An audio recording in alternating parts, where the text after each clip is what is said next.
తాను కొడితే మామూలుగా ఉండదని చాలా గట్టిగా కొడతా అని మాజీ సీఎం కేసీఆర్ చేసిన వ్యాఖ్యలు దుమారం రేపుతున్నాయి. ఈ వ్యాఖ్యలపై బీజేపీ ఎంపీ రఘునందన్ రావు స్పందించారు. ప్రజాస్వామ్యంలో కొట్టుడు తిట్టుడు ఎందుకని ప్రశ్నించారు. కేసీఆర్ వయసు అయిపోయిందని ప్రశాంతంగా ఫామ్ హౌస్ లో ఉండడమే మంచిదని చెప్తున్న రఘునందన్ రావుతో మా ప్రతినిధి శివ ఫేస్ టు ఫేస్.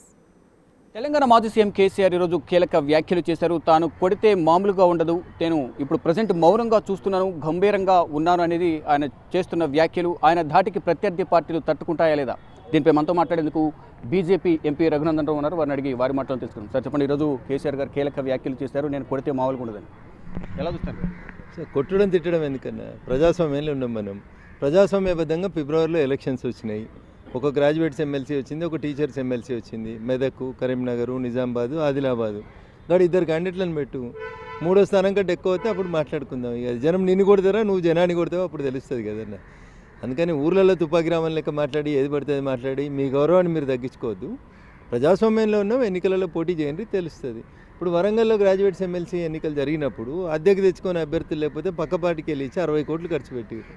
ఇవాళ మీరు క్యాండిడేట్ని పెట్టారు, మీ సొంత జిల్లా, మీ అల్లుడి జిల్లా, మీ కొడుకు జిల్లా, మీ కూతురు ప్రాతినిధ్యం వహించిన జిల్లా, గీడ క్యాండిడేట్లను పెట్టడానికి చేత కాదు. కానీ నేను లేస్తే మనిషిని కాదంటే చేతగాడానికి వారికి వయసు అయిపోయింది. ఇప్పుడు వారితో ఏం కాదు. ఇప్పుడు ప్రశాంతంగా ఫామ్ హౌస్లో ఉండి నెక్స్ట్ జనరేషన్ వచ్చింది, మేము చూసుకుంటాం. రాష్ట్రం కాంగ్రెస్ను ఉద్దేశించి కూడా కొన్ని వ్యాఖ్యలు చేశారు. ప్రజల్లోకి వెళ్తే కాంగ్రెస్ను కొడతారు అనేది కేసీఆర్ చేసిన వ్యాఖ్యలు.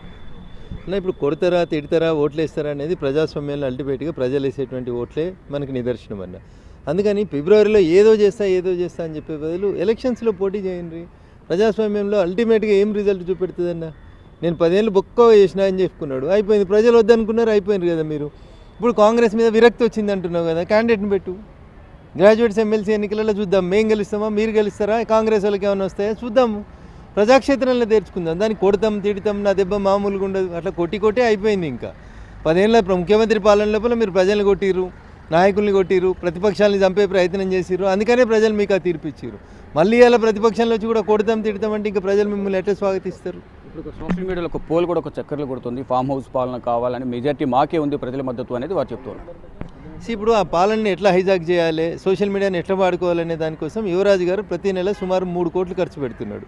కెనడా నుంచి, అమెరికా నుంచి, యూకే నుంచి, దుబాయ్ నుంచి, ఆఖరికి భాగ్యనగరంలో కూడా 250 మందిని పెట్టుకొని ఓడిపోయినాక 30 మెడికల్ కాలేజీల బదులు 30 యూట్యూబ్ ఛానల్ పెట్టుకుంటే బాగుంటుండే అని అన్న యువరాజు నిజంగా కూడా పెట్టుకున్నాడు. దాని మీద నెలకి 3 కోట్ల దాకా ఖర్చు పెట్టుకుంటుండే.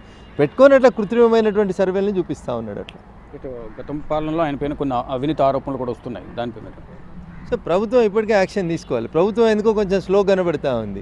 నోటీసులు ఇచ్చింది, ఏసీబీ ఒకసారి పిలిచింది, 2 సార్లు పిలుస్తారన్నారు, సాక్ష్యాలు ఉన్నాయన్నారు, ఆధారాలు ఉన్నాయన్నారు, రిమాండ్ చేసేయారు. ఇంకా లేట్ ఎందుకు చేస్తారో నాకు అర్థం కావట్లేదు. ఎందుకు ప్రభుత్వం ఎందుకు ఆగుతూ ఉంది? దాంట్ లోపల మీ దగ్గర యాంపుల్ ఎవిడెన్స్ ఉంది. అరవింద్ కుమార్ గారు సాక్ష్యం చెప్పిండ్రు, ఇంకొక అధికారి చెప్పినాడు. Based on that you can remand him. What is there? తప్ప ఒప్ప తర్వాత కోర్టు చూసుకుంటుంది. కాంగ్రెస్ ప్రభుత్వం కూడా ఇట్లా కావాలని దీన్ని నాంచడం వల్ల ఏమవుతుందంటే ఆయన ఇంకేదో సింపతి కోసం నాటకాలు ఆడుతూ ఉంటాడు. అంతకుమించి ఇంకేం రాదు. ఈ హ్యాస్ టు బి రిమాండెడ్. తప్పు చేసినాడు ఎవడైనా సరే రిమాండ్ చేయాలి. అది నా డిమాండ్. ఈరోజు సైలెంట్గా ఉన్న కేసీఆర్ ఇప్పుడు బయటకు వచ్చి ఈ వ్యాఖ్యలు చేయడం ఏ విధంగా చూడాలంటారు? మార్చిలో, ఏప్రిల్లో సర్పంచ్ ఎలక్షన్లు వస్తాయి. క్యాడర్ గుండె జారిపోతుంది. బావ బొమ్మర్లు ఇద్దరు కొట్లాడుకుంటున్నారు. క్యాడర్ అంతా అస్తవ్యస్తంగా అయిపోతుంది. అందుకని చెప్పి క్యాడర్ని కాపాడుకునే ప్రయత్నంలో భాగంగా ఏదో బయటకు వచ్చి 4 మాటలు చెప్తాడు, మళ్ళీ పోతాడు. సార్ మళ్ళీ 4 రోజులు మళ్ళీ కనబడాడు. ఫైనల్గా ఒకటి, ఢిల్లీ లిక్కర్ పాలసీ కేసులో అరెస్ట్ ప్రజెంట్ బెయిల్ మీద ఉన్న కవిత పేరు అనేది మళ్ళీ తెర మీదకి వస్తుంది. కేరళలో కూడా ఎంటర్ అయ్యారు లిక్కర్ పాలసీలో అనేది ప్రధానంగా చెప్తున్నారు. అంటే నాకు పూర్తి సమాచారం లేదు. బట్ ఒక రాష్ట్రంలో చేసిన వాళ్ళు ఇంకో రాష్ట్రంలో చేయొద్దని ఎందుకు అనుకుంటారు? ఈ రాష్ట్రంలో డబ్బులు ఈజీగా వచ్చినాయి కదా, ఆ రాష్ట్రంలో కూడా చేసి ఉంటారు. Let the investigating agency speak something. ఇప్పుడు మాట్లాడితే తొందరపడి మాట్లాడినట్టు అవుతుందేమో. వెయిట్ అండ్ సీ, 2 రోజుల తర్వాత మాట్లాడతాం.